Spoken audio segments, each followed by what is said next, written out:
এই গভীর জঙ্গলে একবারে বিশাল ঘাস, ঘাসের মধ্যে বসে এখন শাবল দিয়ে গর্ত করছে। কি হবে না, এই আম গাছটিকে ঠেকা দেওয়া হবে, তার জন্য বাঁশ পোতা হবে। তাও আমি অনেকগুলো ঘাস ছেড়ে ওখানে ফেলেছি। আমার ভয় লাগছে কাটা গাছ ফাটা গাছ এগুলো গায়ে মায়ে ফুটে যাবে, সে শুনবেই না কথা। যত রাজ্যের দুনিয়া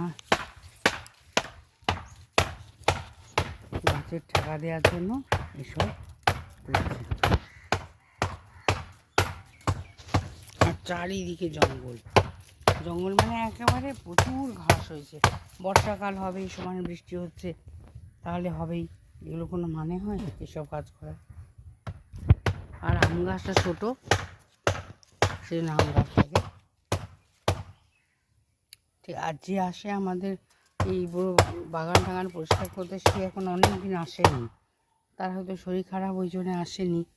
এখন এই পরিষ্কার করছে, এই পরিষ্কার করছে না, গাছে ঠেক দিচ্ছে, যাতে ঝড় হয়েছে কালকে রাত্রে, ঝড় বৃষ্টি দিয়ে যাতে পড়ে না যায়। কী বলবো, আর কারো কথা শুনবে না, নিজে যেটা ভালো বুঝবে করবে। আর করছে করছে আবার এই নোংরা ঘাসের মধ্যে বসে পড়ছে, ওটাই ভয় লাগছে, কোথায় কি থাকে।